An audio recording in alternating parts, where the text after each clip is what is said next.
Assalamualaikum warahmatullahi wabarakatuh. Saya Muhammad Rivaldo R dari Prodi Hukum Tata Negara atau HTN.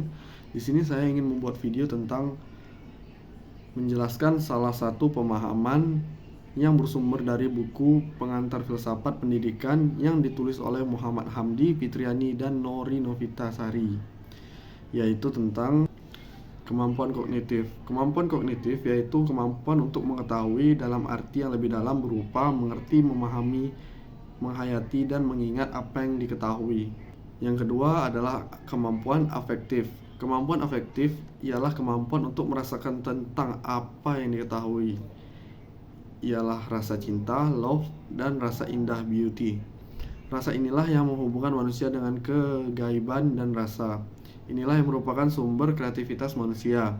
Dengan rasa inilah manusia menjadi manusiawi atau bermoral, dan rasalah yang menjadi tiang kemanusiaan.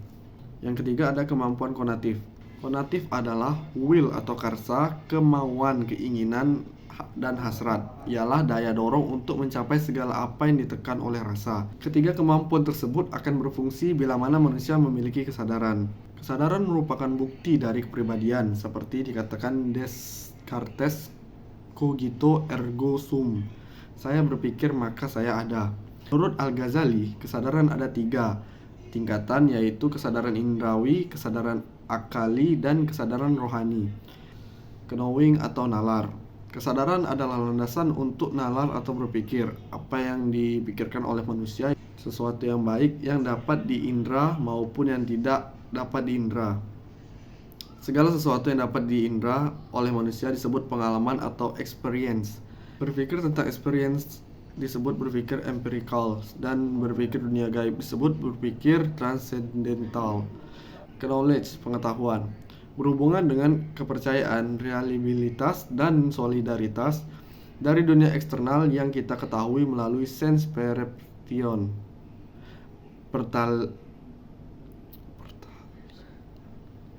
Pertaliannya dengan ingatan atau memori dan pengenalan objek-objek.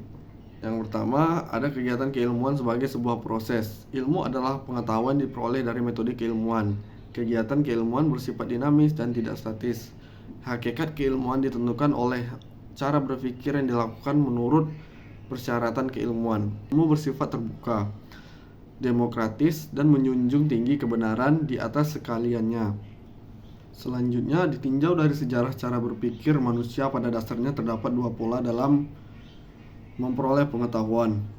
Pertama, berpikir secara rasional berdasarkan faham rasionalisme. Ini ide tentang kebenaran sebenarnya sudah ada. Kedua, berpikir secara empiris. Cara berpikir empiris dipelopori oleh Francis Bacon. Kaum empiris menganjurkan agar kita kembali ke alam untuk mendapatkan pengetahuan. Menurut pandangan ini, pengetahuan tidak ada secara a priori di benak, melainkan harus diperoleh dari pengalaman. Atas dasar itu berkembanglah apa yang dinamakan pola pikir empiris. Dalam bentuk berpikir empiris, kaidah pokok yang harus dimiliki oleh individu dalam kegiatan keilmuan sebagaimana yang pertama, mengamati gejala yang nampak sebagai sesuatu masalah. Yang kedua, menemukan fakta. Yang ketiga, mengajukan berbagai hipotesa untuk menjelaskan fakta. Yang keempat, menggunakan logika dalam berpikir, melakukan edukasi untuk penafsiran. Dan yang kelima, diperoleh teman sebagai suatu kesimpulan. Suatu rangkaian prosedur tertentu harus diikuti untuk mendapatkan jawaban yang tertentu dari pernyataan yang tertentu pula. Dalam konteks ini, epistemologi dari metode keilmuan akan lebih mudah dibicarakan jika mengarah perhatian kepada sebuah rumusan yang mengatur langkah-langkah proses berpikir yang diukur dalam suatu urutan tertentu. Dapat diuraikan dalam 6 langkah, yaitu yang pertama, sadar akan adanya masalah dan perumusan masalah. Yang kedua, pengamatan dan pengumpulan data yang relevan. Ketiga, penyusunan atau klasifikasi data. Yang keempat, perumusan hipotesis. Yang kelima, dedukasi dan hipotesis. Yang keenam, tes dan pengujian kebenaran dari hipotesa. Dengan sumber pengetahuan.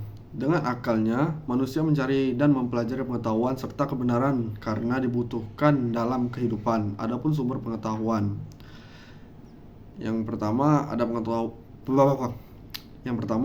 pengetahuan wahyu, revealed knowledge.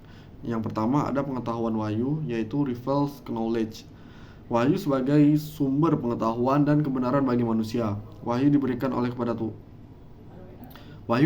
oleh Tuhan kepada manusia melalui nabi sebagai petunjuk bagi manusia dalam kehidupannya untuk mencapai kebahagiaan dunia dan akhirat. Yang kedua, pengetahuan rasional atau rational knowledge. Pengetahuan rasional diperoleh melalui pemanfaatan rasio dalam berpikir terhadap suatu objek, fakta yang menjadi paradigma, yaitu prinsip logika formal dan matematik murni di mana kebenaran dalam tataran abstrak.